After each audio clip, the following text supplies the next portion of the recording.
afternoon, students. BCom second year, आपकी second book principle of management ये कर रहे थे हम।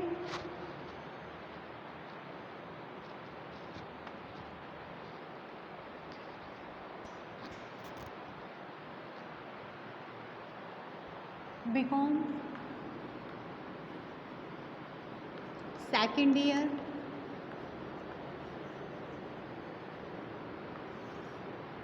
पेपर सेकंड,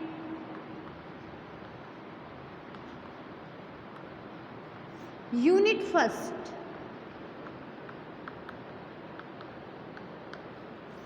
इसमें हम चैप्टर कर रहे थे फंक्शन ऑफ मैनेजमेंट।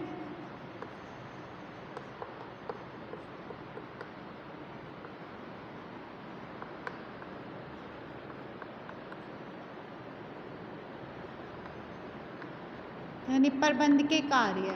इस प्रबंध के कार्य में हम कुछ कार्य कर चुके थे जो इम्पोर्टेंट थे, ठीक है। जो हमारे फर्स्ट है planning, organising, directing and controlling. Okay, ये फंक्शंस हम कर चुके थे। कंट्रोलिंग फंक्शन पे हम कंट्रोलिंग फंक्शन को डिफाइन कर चुके थे कि controlling is the process of measuring, comparing and correcting the performance in order to ensure that things are performed in accordings with the plan. Okay, decision making इसमें हम कर चुके थे। अदर फंक्शन में, ठीक है, अदर फंक्शन में हम मैनेजमेंट के जो फंक्शन है इसमें हम अदर फंक्शंस कर रहे थे। कोऑर्डिनेटिंग फर्स्ट कर चुके थे, समन्वय करना। नेक्स्ट सेकंड जो था हमारा वो है decision making. Decision making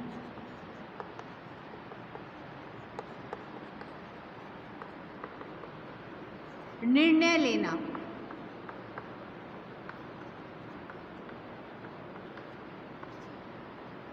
decision making, इस टॉपिक में decision making is the process of choosing a course of action from among the available alternative course of action. यानी different alternative course of actions होते हैं, उसमें से आप choose करना, ठीक है। यानी डिसीजन लेना हर एक लेवल पे लिए जाते हैं डिसीजन, चाहे अपर लेवल हो, लो लेवल हो, मिडिल लेवल हो, सभी को डिसीजन लिए जाते हैं। आपके बहुत से ऑप्शंस होते हैं, उन ऑप्शंस में से, उन अल्टरनेटिव में से बेस्ट जो ऑप्शन होता है वो चूज़ करना होता है ताकि ऑर्गेनाइजेशन के जो डिसीजन है वो लिए जा सके। ओके, तो डिसीजन मेकिंग में जो प्रोसेस होती है उसमें फॉलोइंग स्टेप्स होते हैं। The process of decision making, the process of decision making involve the following steps.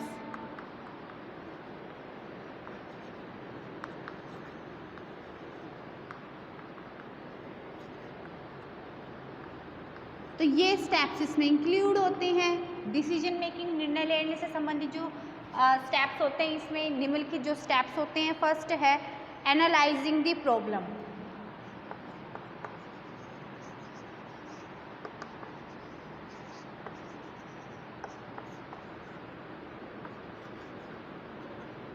यानी जो आपकी समस्या है उसको एनालाइज किया जाता है। सेकंड है defining the problem.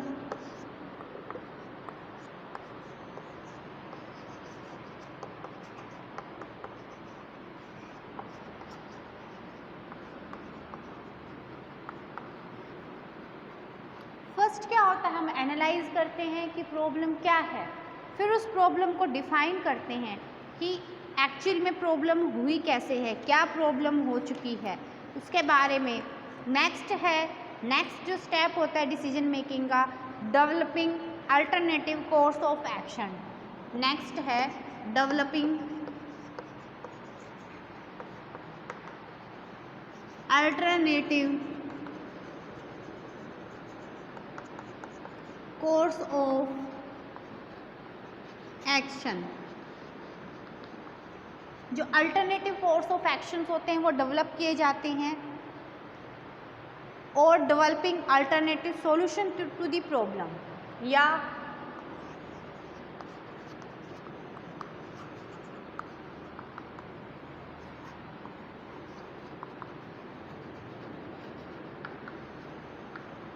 Alternative solutions of the problem.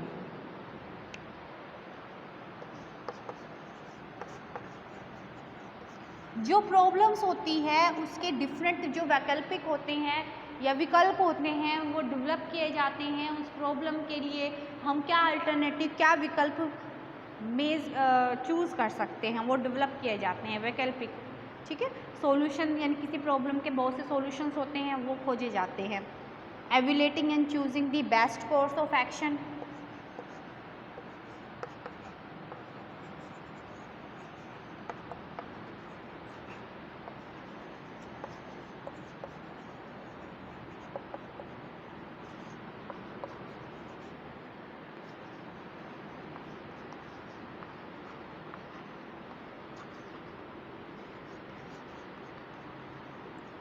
Evaluating and choosing the best course of action. Evaluate किया जाता है और जो बेस्ट कोर्स ऑफ एक्शन है उसको चूज कर लिया जाता है। ओके, नेक्स्ट है feedback and follow up action.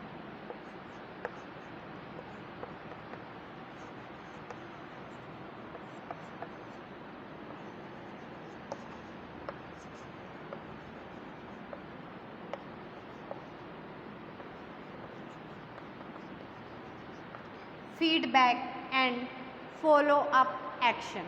Feedback दिए जाते हैं, फॉलो अप एक्शन। ठीक है, यानी जो एक्शन लिए हैं, ठीक है, इसके बाद में इस बात की प्रतिपुष्टि की जाती है।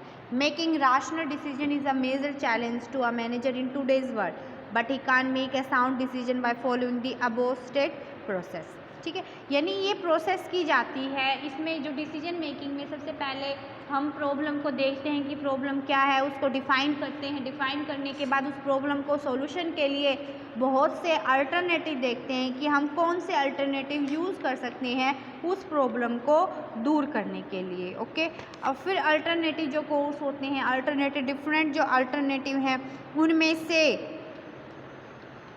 बेस्ट जो है उसको चूज़ किया जाता है। फिर फीडबैक दिया जाता है, यानी जो हमने निर्णय लिया है वो सही लिया है या नहीं लिया है। ठीक है, निर्णय एक ऐसी विधि है जिसमें कार्य के वैकल्पिक तरीकों में से एक तरीके का चुनाव किया जाता है। जो डिफरेंट अल्टरनेटिव हैं उसमें से एक का चुनाव किया जाता है। किसी भी कार्य को करने न करने के विकल्प में से किसी भी विकल्प का चुनाव करना ही निर्णय है। ठीक है, निर्णय प्रबंध के कार्यों में इतना अधिक महत्वपूर्ण है कि कुछ विद्वानों ने तो प्रबंध को निर्णय के रूप में परिभाषित कर दिया है। अकॉर्डिंग टू रोस मुरे ने क्या है कि मैनेजमेंट इज डिसीजन मेकिंग, यानी डिसीजन मेकिंग यानी मैनेजमेंट के जो फंक्शंस है उसमें डिसीजन मेकिंग को बहुत ही ज़्यादा इम्पोर्टेंट माना गया है। अकॉर्डिंग टू रोस मुरे ने तो यहाँ तक ये कह दिया कि मैनेजमेंट इज डिसीजन मेकिंग, कि प्रबंध क्या है, निर्णय लेना ही है। ठीक है, तो डिसीजन मेकिंग इम्पोर्टेंट टर्म होती है, इम्पोर्टेंट फंक्शंस होता है। इसमें हमारे पास जो सॉल्यूशन हम देखते हैं उसके बहुत से हम एक्शन मतलब हम लेते हैं, डिफरेंट अल्टरनेटिव्स होते हैं उन सॉल्यूशन को दूर करने के लिए, उस सॉल्यूशन लाने के लिए, उस प्रॉब्लम को दूर करने के लिए। अगर कोई समस्या उत्पन्न होती है तो उस समस्या के बहुत से वैकल्पिक होते हैं, आपके पास विकल्प मौजूद होते हैं कि हाँ ये आइडिया ले सकते हैं हम या ये कर सकते हैं। जो आइडिया होता है वो ही अल्टरनेटिव कोर्स ऑफ एक्शन होता है। ठीक है, और उनमें से जो बेस्ट होता है उस प्रॉब्लम को दूर करने के लिए वो डिसीजन लेना पड़ता है और उसके बाद में फीडबैक और फॉलो अप एक्शन भी लेना पड़ता है। तो ये डिसीजन मेकिंग निर्णय से रिलेटेड आपका जो अदर फंक्शंस ऑफ मैनेजमेंट है ये क्लियर हुआ। अब हम नेक्स्ट फंक्शन करते हैं। नेक्स्ट इसमें जो फंक्शन है वो है स्टाफिंग का।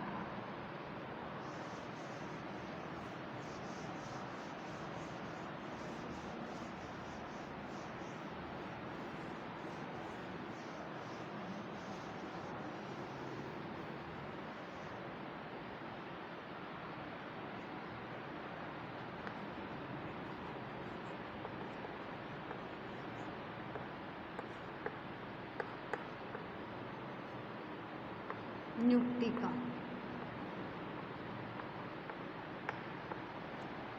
ठीक है, स्टाफिंग मीन्स नियुक्ति। Staffing is the process of planning, recruiting, selecting, training, developing, compensating, promoting and maintaining human resource in an organization.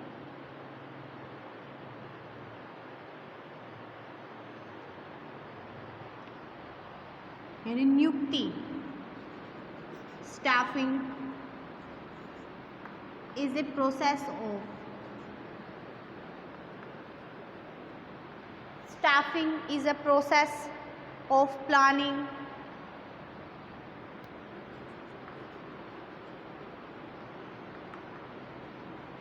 recruiting, planning, recruiting, selecting, training,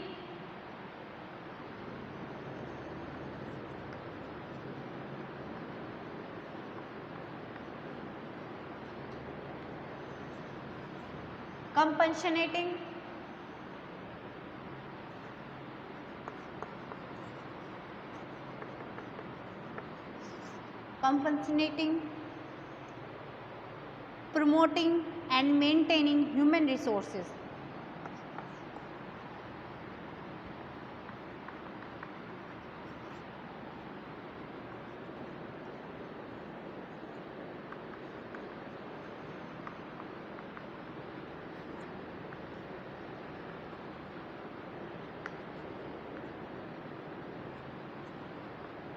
In the organization.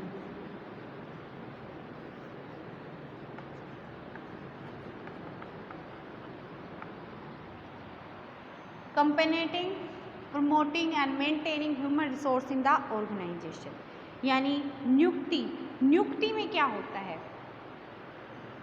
इसमें सबसे पहले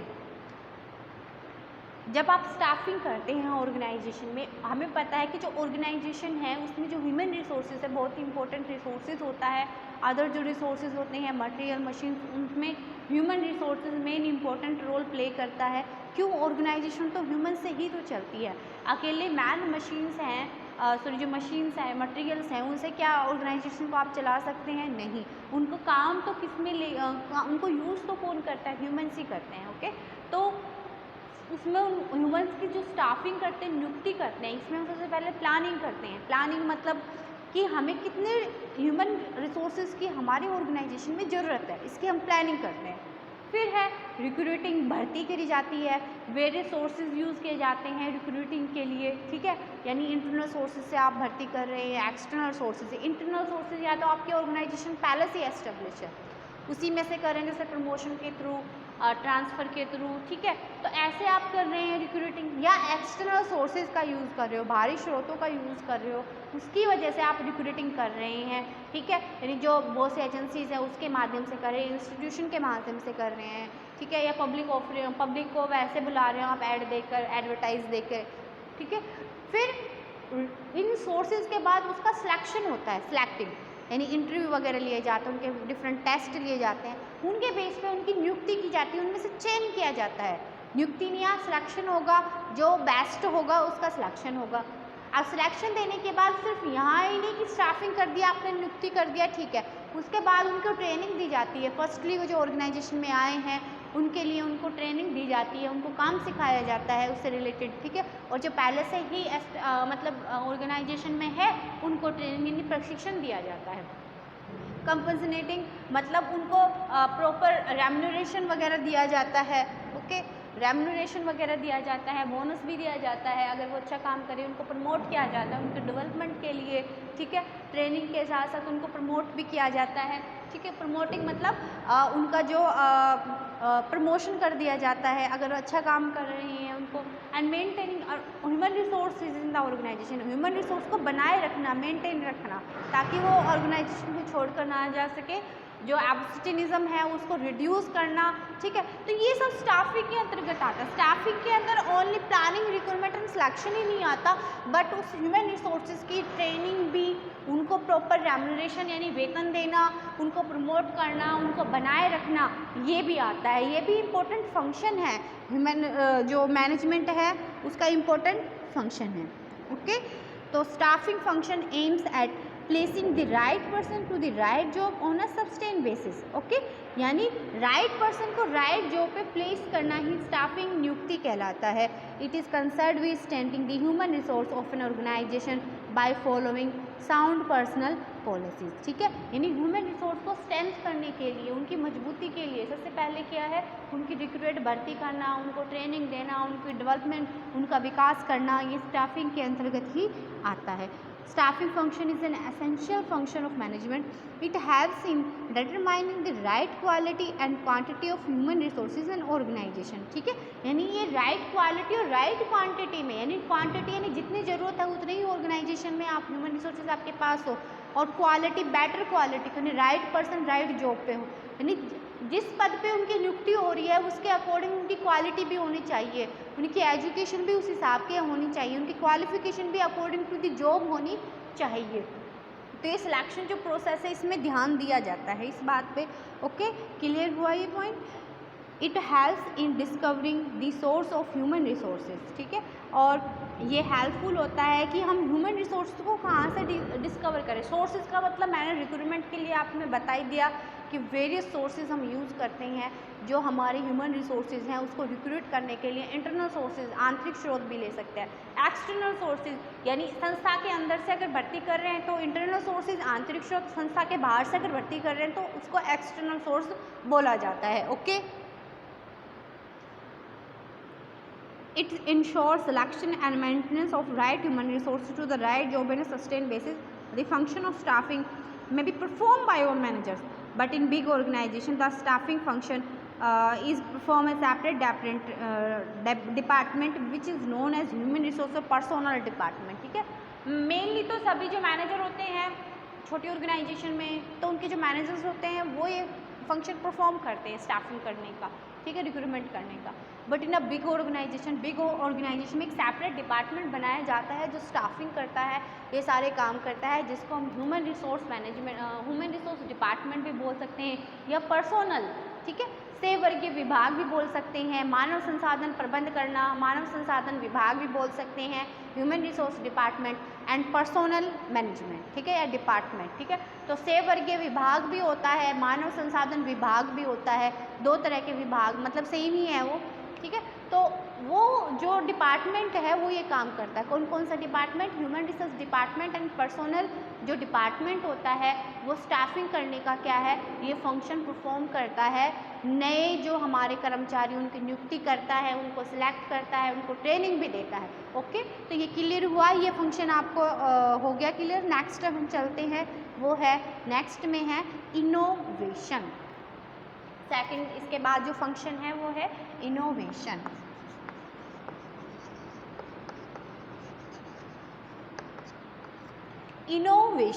इनोवेशन मीन्स नव परिवर्तन।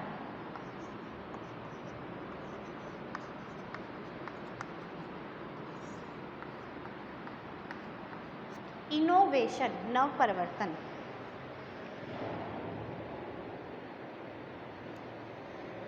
In the opinion of Ernest Dale, innovation is an important function of management.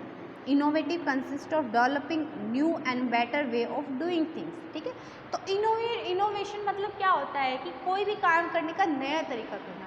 Innovation means, ठीक है, developing new and better ways of doing things, ठीक है। तो innovation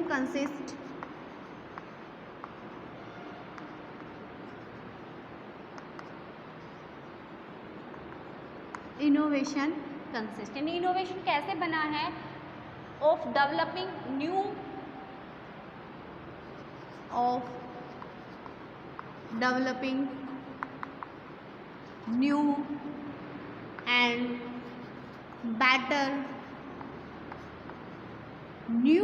and better ways of doing things.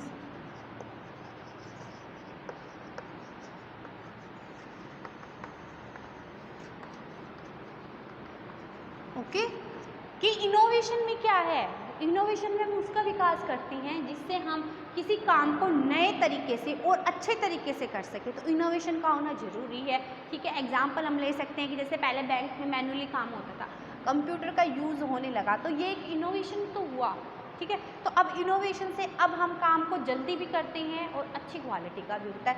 ऐसे ही organisation में innovation होना बहुत ज़रूरी है, नए नए तरीक़ों का आने का ज़रूरी है। आप देख सकते हैं कि आप अपने घर में ही आप ऐसी चीज़ें जो आपने पहले कभी नहीं देखी थी, अब उनका यूज़ होने लग गया है, आप उससे काम बहुत जल्दी कर लेते हैं, है ना। तो इनोवेशन का होना ज़रूरी है। जैसे मोबाइल फ़ोन भी पहले जो इनोवेशन होता रहा, मोबाइल फ़ोन में इनोवेटिव होते रहते हैं, इनोवेशन होते रहते हैं, नव परिवर्तन होते रहते हैं, ठीक है। जैसे पहले सिंपली मोबाइल फ़ोन आए, ठीक है, उसके बाद आपके जो अब ये फ़ोन चल रहे हैं 2G 3G 4G ऐसे फ़ोन चल रहे हैं, होम स्क्रीन वाले ऐसे फ़ोन चल रहे हैं। तो ये सब क्या है, इनोवेशन का ही है। इसी का ही परिणाम है कि अब हम दूर बैठे व्यक्ति से वीडियो कॉलिंग कर लेते हैं। तो सब इनोवेशन के कारण ही होता है। और ऑर्गेनाइजेशन में इनोवेशन का बहुत ही इम्पोर्टेंट रोल है, इम्पोर्टेंट फंक्शन है इनोवेशन का करना, ताकि जो भी कोई काम कर सके, developing new and better ways of doing things, ठीक है। हम किसी भी चीज़ को अच्छे से परफॉर्म कर सके, नए तरीके से परफॉर्म करें, इसके लिए इनोवेशन का होना ज़रूरी है। क्लियर हुआ? Every manager must originate new idea, combine old idea into new ones and adopt them in his practice। देख, एवरी मैनेजर क्या करता है, मैनेजर के दिमाग में नए नए आइडिया आते रहते हैं, जो उनके पुराने आइडियाज़ हैं उनसे एक नया आइडिया डेवलप करता है, उसको प्रैक्टिसाइज करता है, यानी उसका अभ्यास करता है, उसको आप काम में लेता है, ठीक है। तो ये मैनेजर का टास्क भी होता है कि नई आइडिया आना, नए तरीके से काम करना, या जो पुराने आइडिया हैं उसको मिला के एक नया आइडिया बनाना, यानी जो पुराने तरीके से काम करें, हाँ इसको करके अब हम नए तरीके से काम कर सकते हैं, ठीक है।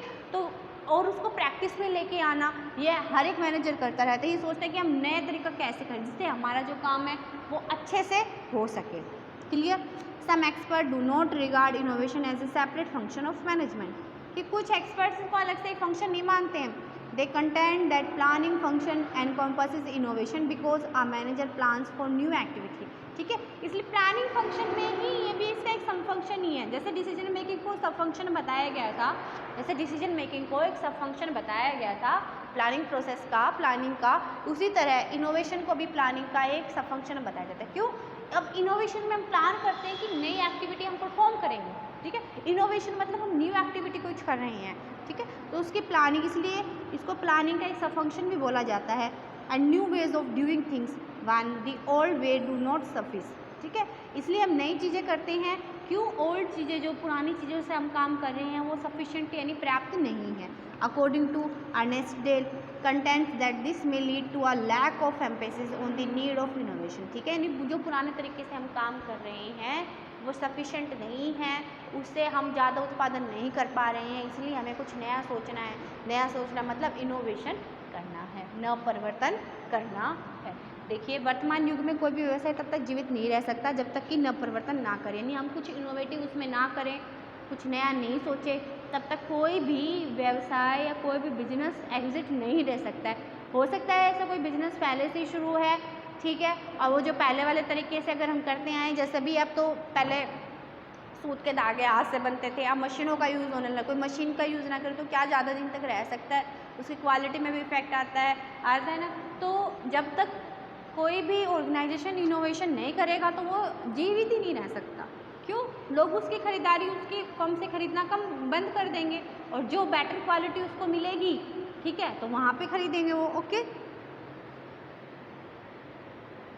न परिवर्तन तब तक संबंध नहीं है जब तक जो प्रबंधक यानी मैनेजर में एंटरप्रेन्योरशिप ना हो, यानी साहसवर्ती मतलब एंटरप्रेन्योरशिप की क्वालिटी ना हो, तब तक इनोवेशन हो ही नहीं सकता। एंटरप्रेन्योरशिप की क्वालिटी मतलब उसको रिस्क भी उसके साथ जुड़ा हो, ठीक है, वो रिस्क को भी फेस करना चाहता हो, तो ऐसा पर्सन ही इनोवेशन कर सकता है। अगर हम डर के मारे कहें कि नहीं मशीन का यूज़ करेंगे तो इससे ये प्रॉब्लम हो जाएगी, ठीक है, तो जो मैनेजर है उसमें एंटरप्रेन्योरशिप क्वालिटी भी होनी चाहिए। नेक्स्ट चैप्टर में हम मैनेजर की क्वालिटी और पढ़ेंगे कि एक मैनेजर में क्या क्या क्वालिटीज़ होनी चाहिए, क्या क्या वो फंक्शन परफॉर्म करता है, ठीक है। तो एंटरप्रेन्योरशिप क्वालिटी उसमें होनी चाहिए, यानी उसमें अपने व्यवसाय में कुछ नया करने का जुनून होना चाहिए, ठीक है। जो मैनेजर है उसको नए नए विचारों का, नए नए आइडिया का सर्जन करना चाहिए, नए आइडियाज़ यूज़ करने चाहिए, नए मेथड्स का यूज़ करना चाहिए, ठीक है।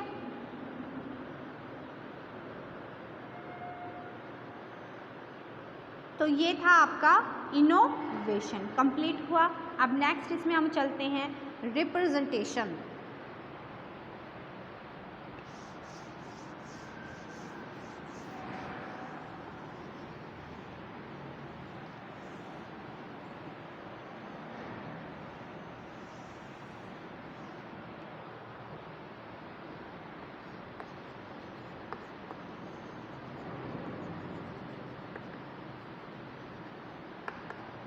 यानी प्रतिनिधि।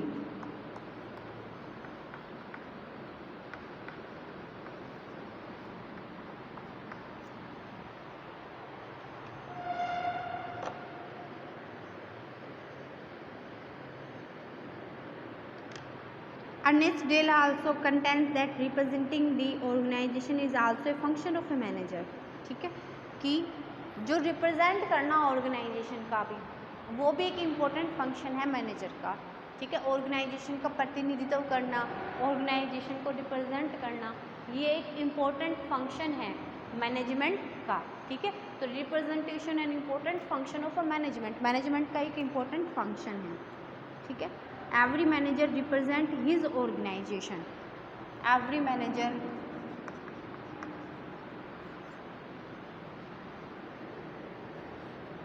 represent his organization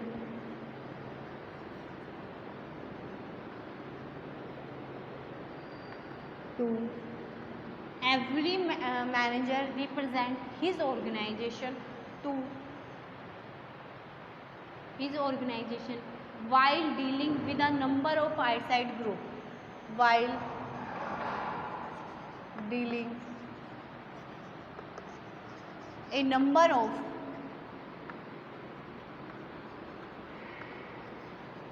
outside groups। Every manager represent his organization while dealing with a number of outside group, with a number of outside group।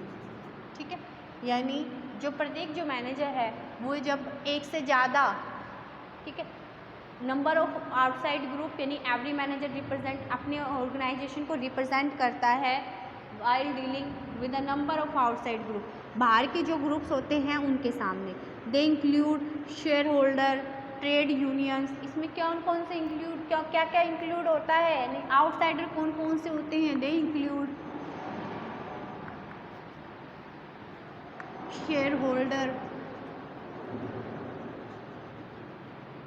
Trade accessories. ठीक है, शेयर होल्डर जो थर्ड पार्टी होती है, ठीक है, शेयर होल्डर के सामने, trade unions के सामने, ट्रेड एसोसिएशन के सामने,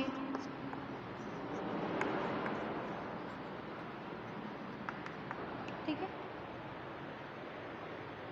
फाइनेंशियल इंस्टीट्यूशन के सामने, supplier, government official,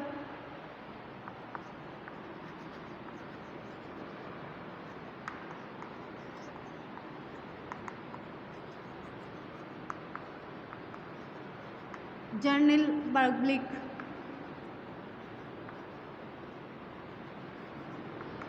financial institution,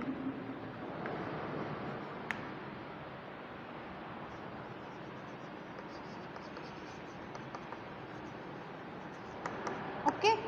ठीक है, यानी इन सब के सामने प्रेजेंट करना पड़ता है। ए मैनेजर में fulfil his responsibility for representing by being accessible and pleasant. ठीक है, यानी उसको अपने ऑर्गेनाइजेशन में सभी के सामने प्रेजेंट करना भी जरूरी होता है।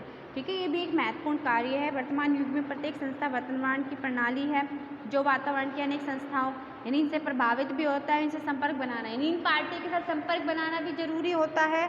ठीक है, और इनसे हम जो रिलेशन बनाए रखेंगे, संपर्क बनाए रखेंगे, कांटेक्ट बनाए रखेंगे। ठीक है, तो जो डिफरेंट जो मंच होते हैं उन पे अपनी ऑर्गेनाइजेशन को रिप्रेजेंट करना भी बहुत ज़रूरी है। ठीक है,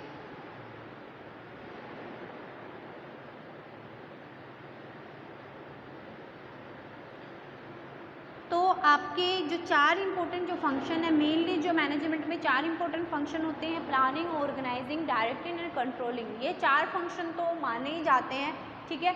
4 तो इंपॉर्टेंट फंक्शन है ही, इसके साथ साथ जो मैंने आपको अदर फंक्शंस कराए हैं, ठीक है, यानी 4 कार्यों को तो सम्मिलित हैं ही ये। इसके अतिरिक्त जो हम डिसीजन मेकिंग और इनोवेशन है, ये प्लानिंग में इंक्लूड है। जो ऑर्गेनाइजिंग है उसमें स्टाफिंग इंक्लूड है, ठीक है। और जो कम्युनिकेशन का है वो डायरेक्टिंग में है, ठीक है। और जो रिप्रेजेंटिंग का है ये हमारा डायरेक्शन में ही इंक्लूड है, ठीक है। तो इन्हीं इंक्लूड उसी में ये अदर फंक्शंस में हमने बोल दिया इनको, ओके। नहीं तो जो प्लानिंग में जो हमारा डिसीजन मेकिंग और इनोवेशन था वो आपका प्लानिंग में इंक्लूड होगा, स्टाफिंग ऑर्गेनाइजेशन में इंक्लूड होगा, ठीक है। और जो ये डायरेक्टिंग में ये रिप्रेजेंटेशन है ये और कम्युनिकेशन ये डायरेक्शन में इंक्लूड होगा, ठीक है। तो ये आपके फंक्शंस ऑफ मैनेजमेंट कंप्लीट हो गए हैं।